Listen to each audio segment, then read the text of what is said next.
Iritsi gara klima aldaketaren inguruko saio hauen amaierara, espero dut asko ikasiko zenutela eta klima aldaketak dituen milaka ondorioen ideia argiago bat edo izango duzuela.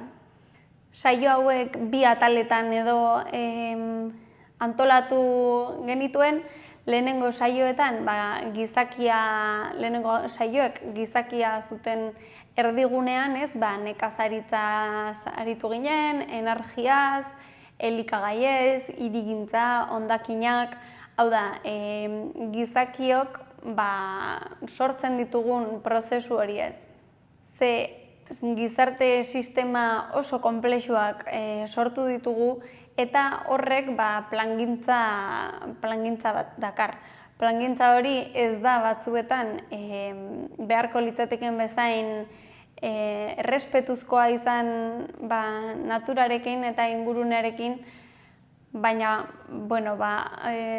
aspalditik datozen prozesuak dira ez, eta moduren batera edo bestera haiei esker gaude gaur egun gauden egoera honetan, bai onerako, bai txarrerako. Beraz, hau da duguna eta hemendik aurrera ikusi behar nola jokatu. Gizakion jokabidearen edo adibide argi bat nire ustez plastikoak dira. Plastikoak izugarrizko iraultza izan ziren bere garaian eta oraindik ere asko eta asko erabiltzen ditugu. Milaka erabilera eman dizkiogu plastikoari, bai elikagaietarako, eraikuntzarako, arroparako, milaka erabilera eta milaka forma eman dizkiogu plastikoari, eta merkea izatea lortu dugu gainera. Material suntsiezin bat sortu genuen eta ideia ona zirudien, ez genuelako pentsatu gure lurrean ez dagoela suntsiezina den ezer edo ia ezer, eta beraz plastikoa gehiegi zegoenean beste zerbait bilakatu beharrean edo eraldatu beharrean pilatu eta pilatu egingo zela. Adibide bat da noski plastikoarena, baina laburbildu egiten du ez, gizakiok naturarekiko edo naturaren legeen kontra edo legeak aintzat hartu gabe, hobeto esan da, jokatzeko izan dugun joera hori. Iraultzailea eta modernoa zirudien, hasiera batean plastikoak, baina orain arazo bilakatu da. Zorionez, ordea, ohartu gara, hori ez dela jokatzeko modu egokiena, orain arte jokatu dugun modua ez dela onena baliabide eta espazio finituko planeta batean bizitzeko, eta lekua ezin duela gizakiarentzat soilik izan. Beste organismorik gabe gizakion biziraupena ezinezkoa da lur honetan eta beste tokietan seguruenera ere. Beraz, hortaz ohartu gara eta hori ona da behintzat.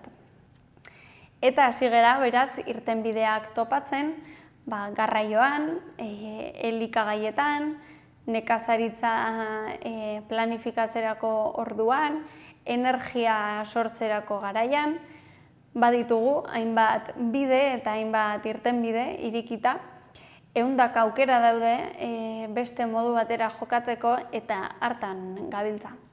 Bestalde, klima aldaketaren ikerketak asko aurreratu du, baita ere, datu pila bat bildu dira, joan gara milaka prozesuri buruz ikertzen eta ondorioak ateratzen, bai prozesu fisikoei buruz eta baita prozesu biologikoei buruz ere. Saio hauetan azaldu den guztia, ikerketa zientifikoak ahalbidetu du, ari gabe ezin izango genuke ikasi eta gaur egun jakin, gaur egun dakigun guztia, ez behintzat evidentzia zientifikoan oinarrituta, eta hala jakin ahal izan dugu, gizakiok egindako edozerk oso txikia bada ere milaka eragin izan ditzazkela, hainbat eskalatan, bai organismo txikienean ere, eta baita klima bezalako prozesu fisiko hain handi eta konplexuetan. Eta organismo txikienari ere eragina eginda, kate trofiko oso bat ere balantzan jarri dezakegula ere ikusi dugu. Eta noski, hau ezagutzen dugunari buruz, baina oraindik ezagutzen ez ditugun eta oraindik ikertu ez diren beste hainbat prozesu eta beste hainbat ondorio egongo dira. Egoera honetan, jokatzeko beste modu batzuk irudikatu ditugun garai honetan, hobeto jokatu nahi dugun momentu honetan, konturatzen gara hainbat eta hainbat gauza alda ditzazkegula eta hobetu ditzazkegula.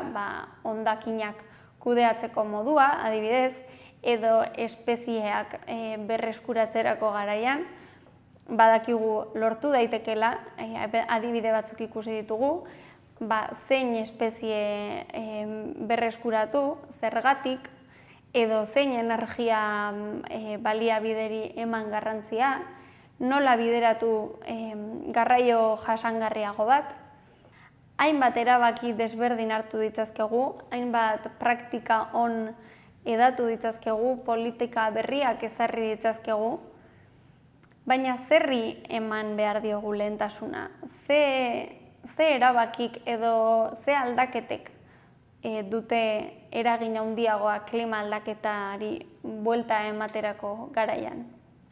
Noski dena hobetzea izango litzateke ideala, baina errealitatea da klima larrialdia hitzak dioen bezala larrialdi bat dela, geroz eta lehenago edo bizkorrago buelta eman, hobea izango dela denontzat, bai gizakiontzat eta baita oro har lur planetarentzat. Poliki prozesuak optimizatzen eta jasangarri bilakatzen joatea izango litzateke ideala eta hobea litzateke hala egitea agian, baina oso erabilgarria izango litzateke baita ere jakitea zein praktikak izango luketen eragin handiagoa edo eragin handiena klima aldaketaren aurkako borroka honetan. Zein da beraz klima aldaketari heltzeko modurik onena?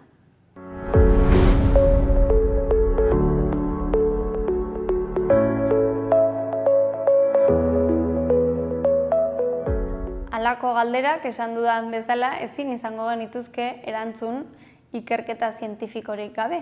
Eta kasu honetan ere, ikertzaile batzuek erantzun horren bila hasi dira eta klima aldaketari heltzeko edo buelta emateko edo egoera hobetzeko modurik eraginkorrena bilatzea izan da haien helburua. Hauek argudiatu dute, eraginkorrenak diren politikei buruzko ikerketa sintetizatzea dela lehen pausua. Esan dugun bezala, ikerketa klima aldaketari buruzko ikerketa pila bat eginda azken urteetan eta datu pila bat ditugu, kasuistika oso desberdinak, prozesu oso desberdinenak, eta baita ere ikertu izan dira politika jakin batzuk ze ondorio dituzten edo nolako emaitzak jasotzen diren politika bat ezarritakoan edo ez ezarritakoan. Adibidez, energiari buruz eolikoak zenbat energia sortzen duen edo hidroelektrikoak zenbat, ze kalte sortzen dituen. 1980ean klima aldaketari buruzko 1100 azterlan baino gutxiago zeuden, ideia bat egiteko, eta azken urteetan 400.000 ikerlan baino gehiago jaso ditugu. Beraz, ebidentzia zientifiko ikaragarria pilatu dugu eta horrek balio handia du, baina orain horrek eskatzen duena da laburpen bat egitea eta hor pilatu ditugun ondorio eta ideia nagusi horiek modu sintetiko batean plazaraztea. Adibidez, ibilgailu elektrikoen hedapena areagotzea.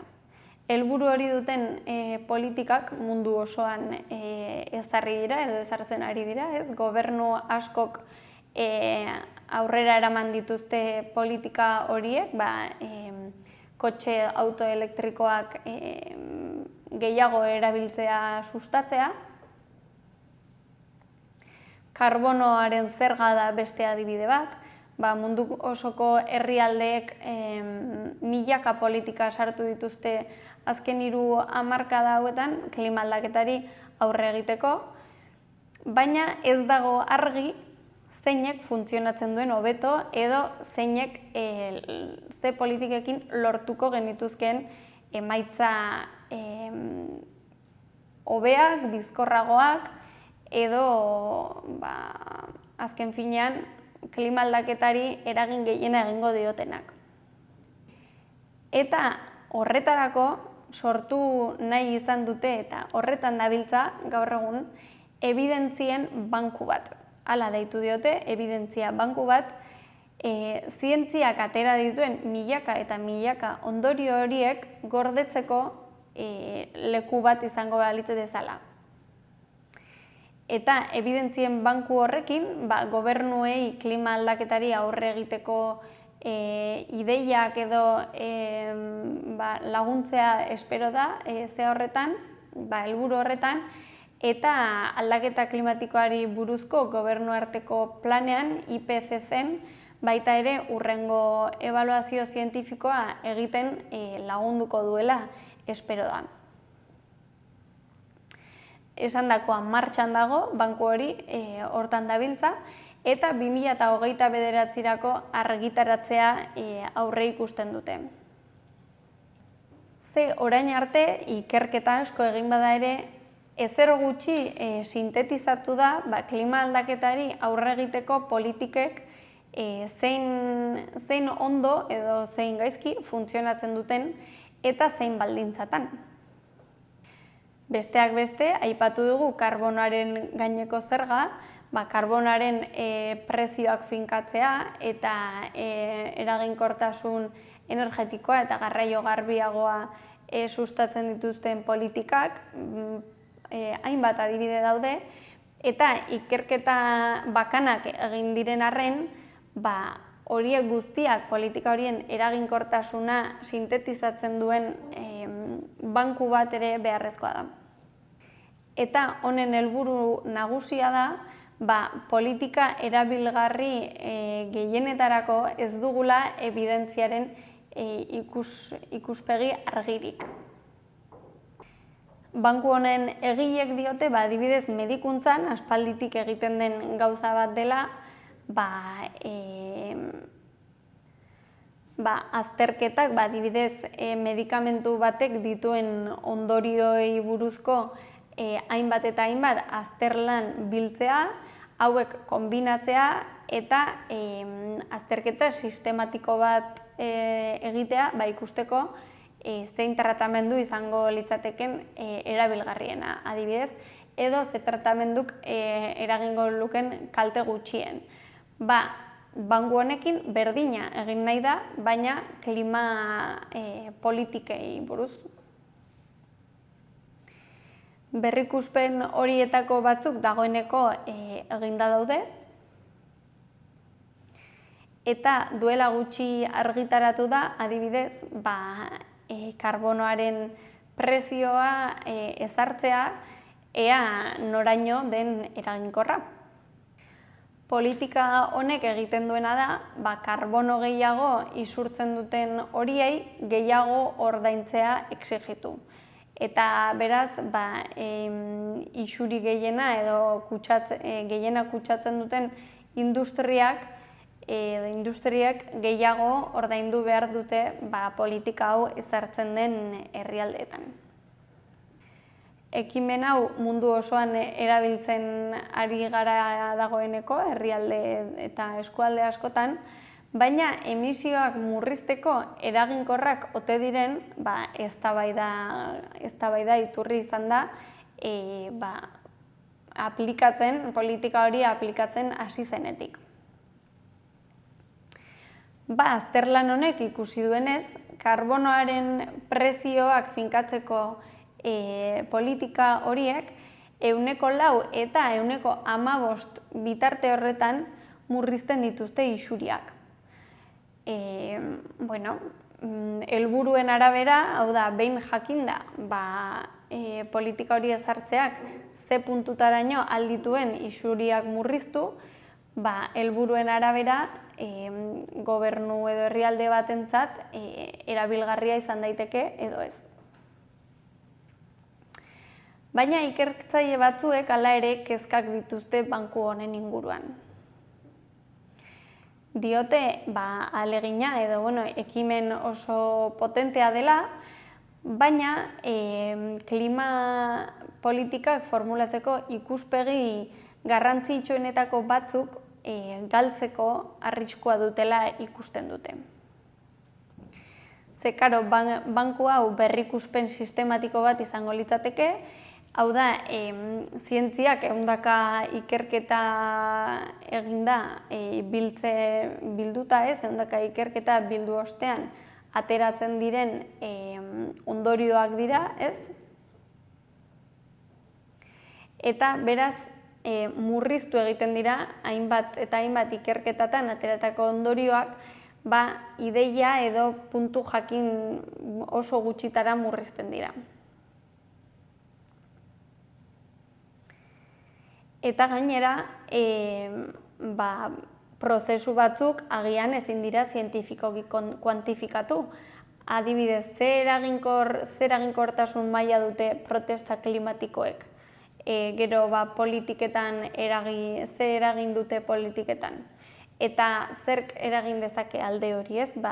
Hor badaude prozesu batzuk ez direnak kuantifikatzen hain errazak. Eta beste kontu bat da, herri indigenen ezagutza kanpo geratu daitekeela horrelako berrikuspen zientifiko handi batean. Ze komunitate indigenen jakintza oso gutxitan dokumentatzen da eta garrantzi oso gutxi ematen zaio.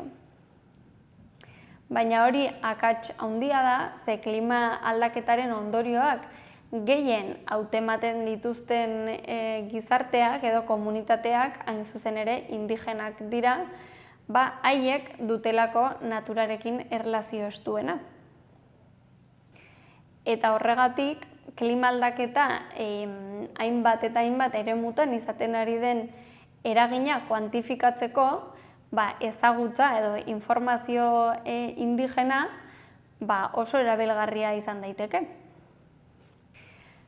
Bestalde, komunitate indigena asko dagoeneko beren bizilekua zaintzeko eta beraien eremu natural hori berreskuratzeko ahaleginetan ari dira eta lan oso polita egiten ari dira hainbat eta hainbat komunitate indigena, esan bezala naturarekin erlazio estua dutelako beste gizarte batzuk baino gehiago, eta hala mantendu nahi dutelako natura haiek ezagutu duten bezala. Hainbat eta hainbat adibide daude, adibidez proiektu agroforestal indigena batek Honduraseko lehortei aurre egin nahi die. Amerikan baita ere Peru eta Brasilgo komunitate indigena batzuk Amazonaseko oihana babesteko ekimenak ari dira martxan jartzen. Andeetako beste komunitate batzuk paramoaren eremua galtzea ekiditeko borrokatzen ari dira. Filipinetako mehatzaritza da beste puntu garrantzitsu horietako bat, eta bertako komunitate indigenak ere erabat arduratuta daude eta lanean ari dira mehatzaritzaren kontra.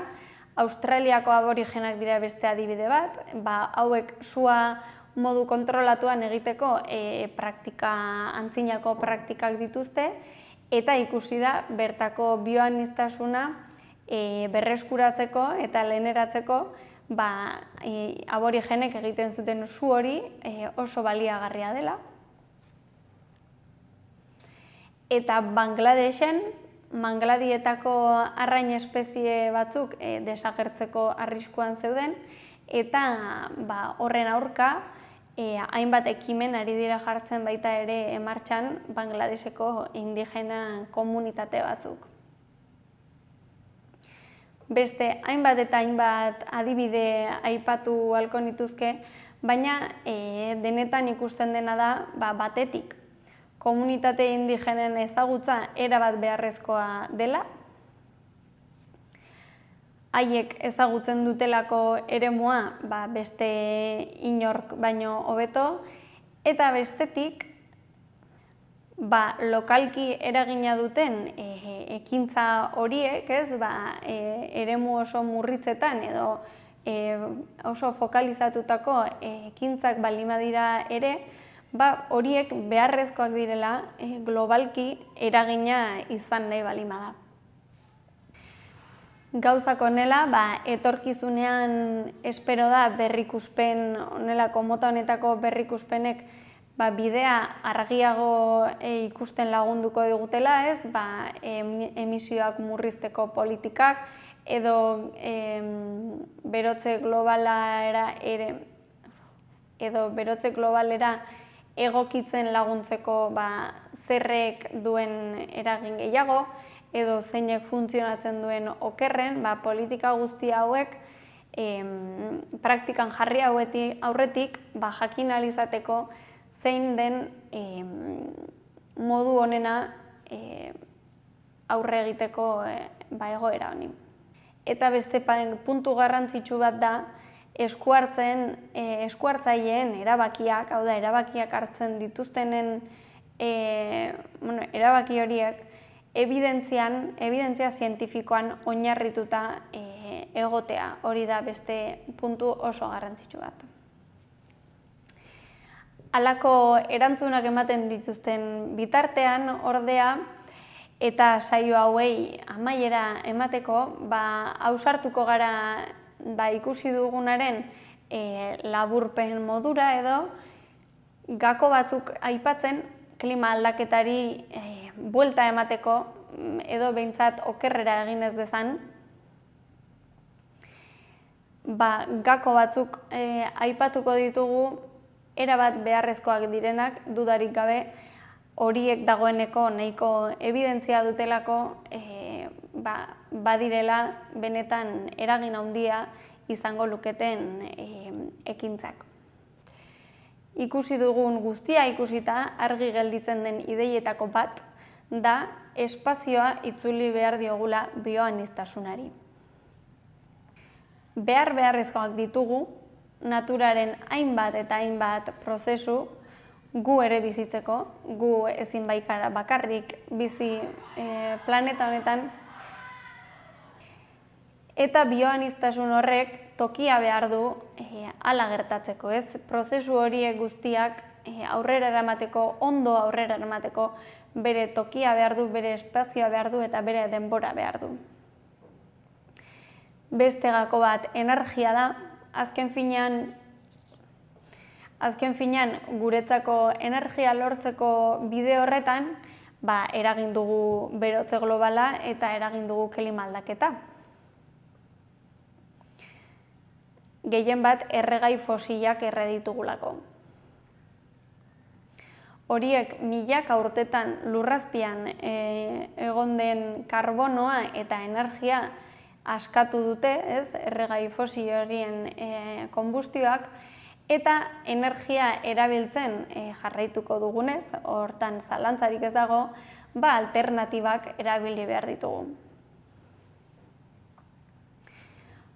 Hor ditugu energia berriztagarriak noski, eta horiek dira bidea, baina kontu izan behar dugu aurretik egin ditugun akatsak ez errepikatzeko.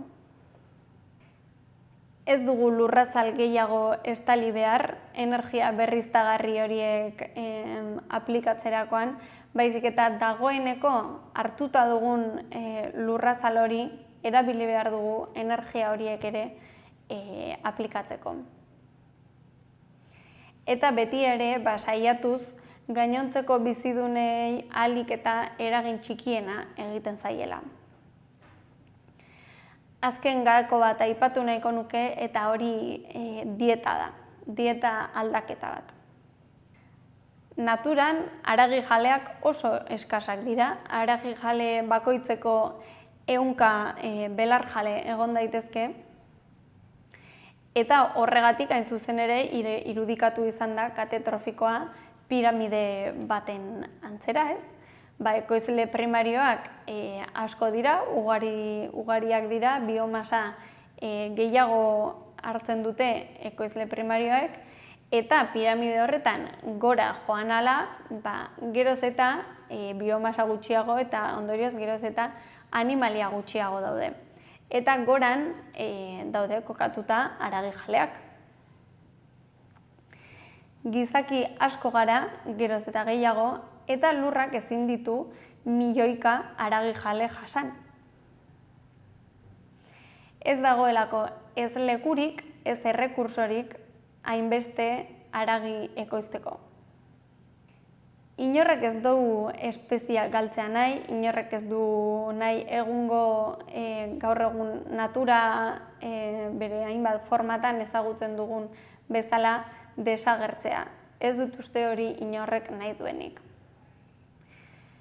Aldaketa bat egitea beharrezkoa da, bai, eta bidean goaz, baina argi dagoena da ez dela okerrera izango. Aldaketa hori ondo pentsatuta egiten badugu behintzat, denontzako hobea izango da.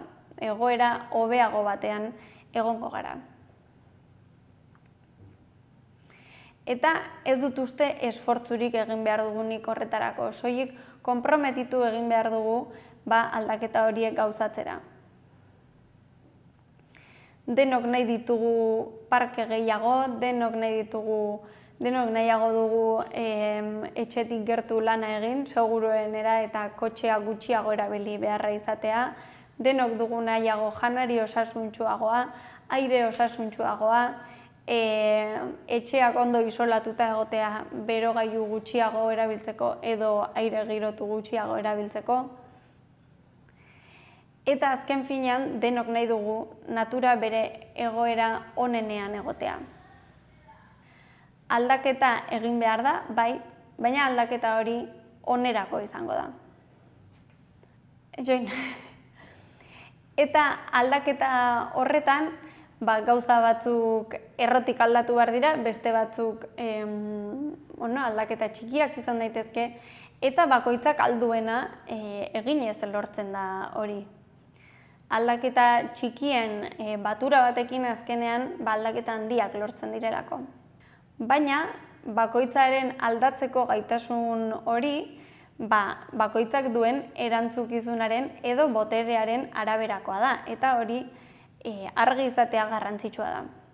Ze gure buruari ardura gehiegi jartzen badiogu eta askok jartzen diogu, halakorik egiteko gaitasunik ez dugu ikaragarrizko aldaketa handiak egiteko gaitasunik.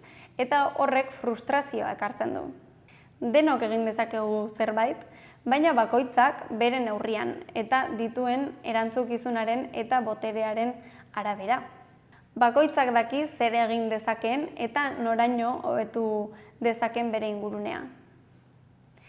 Eta noski ardura gehiago dutenek dute egoerari buelta emateko betebehar handiagoa. Beraz, eta orain zer? Hobetu dezagun mundua bakoitzak ahal duen bezain beste.